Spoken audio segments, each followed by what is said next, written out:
अक्षय तृतीया जब मिला कुबेर को वरदान और युधिष्ठिर को अक्षय पात्र। नमस्कार मित्रों, क्या आपने कभी सोचा है कि एक ऐसा दिन भी होता है जब किया गया पुण्य, दान या कोई भी शुभ कार्य कभी समाप्त नहीं होता। जी हाँ, हम बात कर रहे हैं अक्षय तृतीया की, एक ऐसा पावन पर्व जिसकी हर कहानी में छुपा है अनंत फल देने वाला रहस्य। आज की इस कथा में हम जानेंगे कैसे यक्ष कुबेर बने धन के देवता, कैसे एक बूढ़े वैश्य ने अगला जन्म एक धर्मप्रिय राजा के रूप में लिया, और क्या है वह रहस्यमय अक्षय पात्र जिसे स्वयं सूर्यदेव ने युधिष्ठिर को वरदान में दिया। तो चलिए चलते हैं समय के उस पहिए की ओर जहाँ से ये चमत्कारी कथाएं शुरू होती हैं। वैशाख मास के शुक्ल पक्ष की तृतीया तिथि को अक्षय तृतीया मनाई जाती है। इसे आखा तीज या अक्षय तृतीया के नाम से भी जाना जाता है।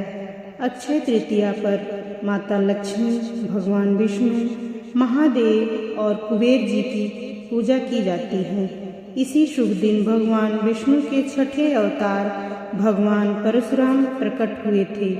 इसी दिन भगवान विष्णु के नर नारायण एवं हयग्रीवा स्वरूप का भी अवतरण हुआ था।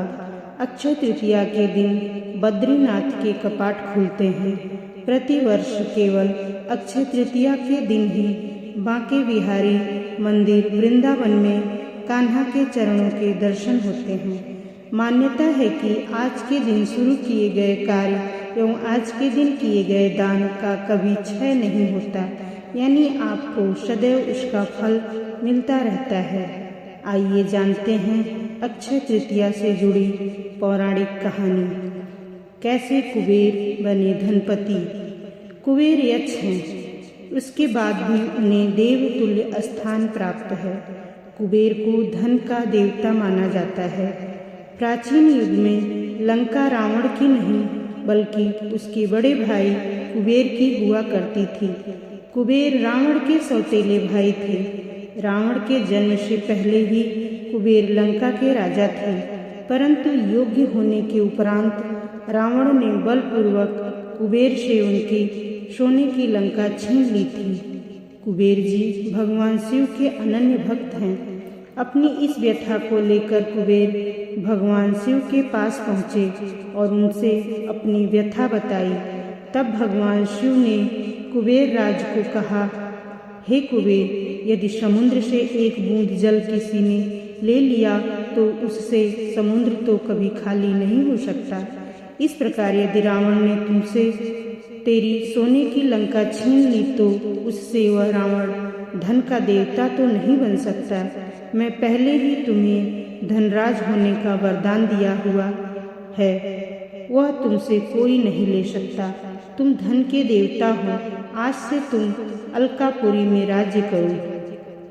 स्वर्ग के वित्त को संभालने की जिम्मेदारी भी अब तुम्हारी है। जिस तरह भोलेनाथ ने कुबेर के धन को अक्षय सिद्ध कर दिया, इसी प्रकार आज के दिन प्राप्त किया गया धन, किया गया दान एवं शुरू किया गया कार्य अक्षय होता है।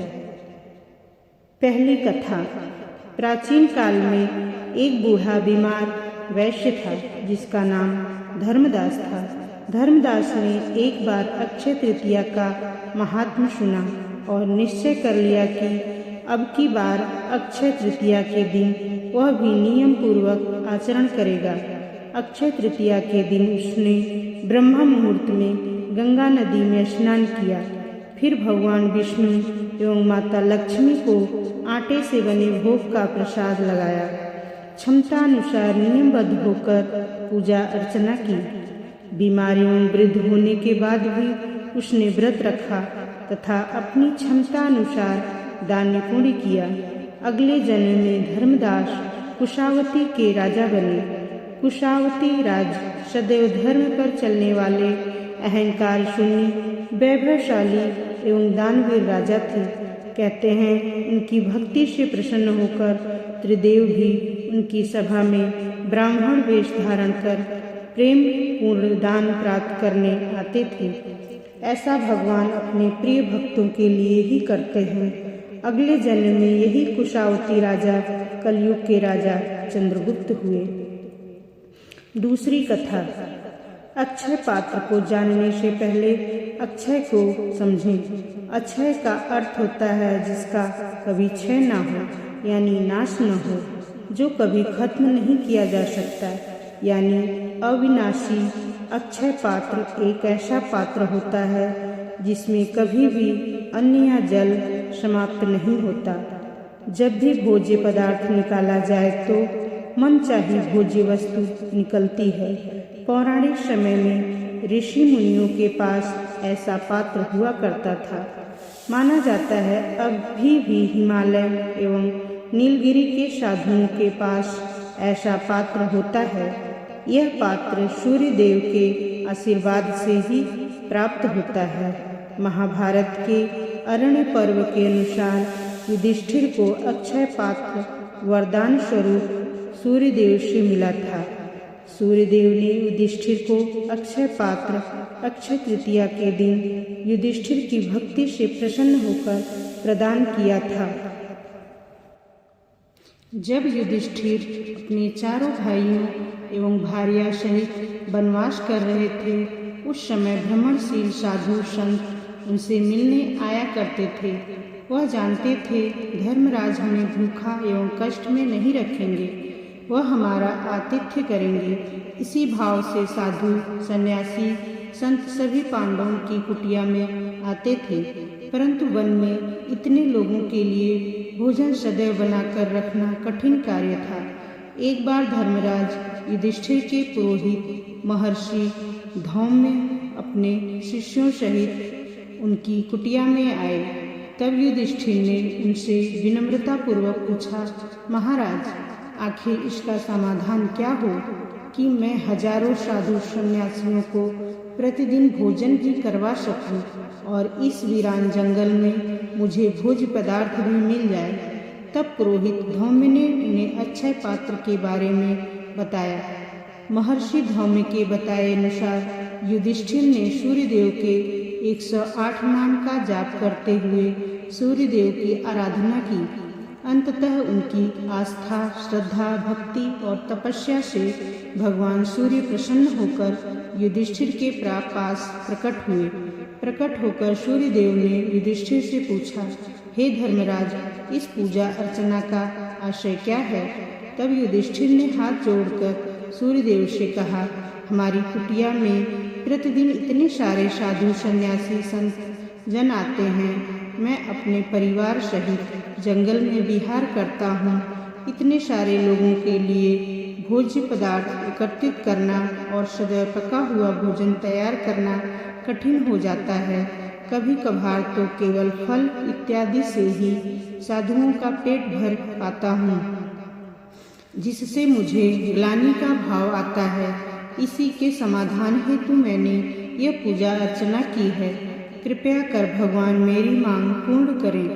तब सूर्यदेव ने एक तांबे का पात्र युधिष्ठिर के हाथ में रख दिया और कहा, हे युधिष्ठिर, तुम मेरे लिए पुत्र तुल्य हो, मैं तुम्हारी कामना पूर्ण करता हूँ। यह अक्षय पात्र है।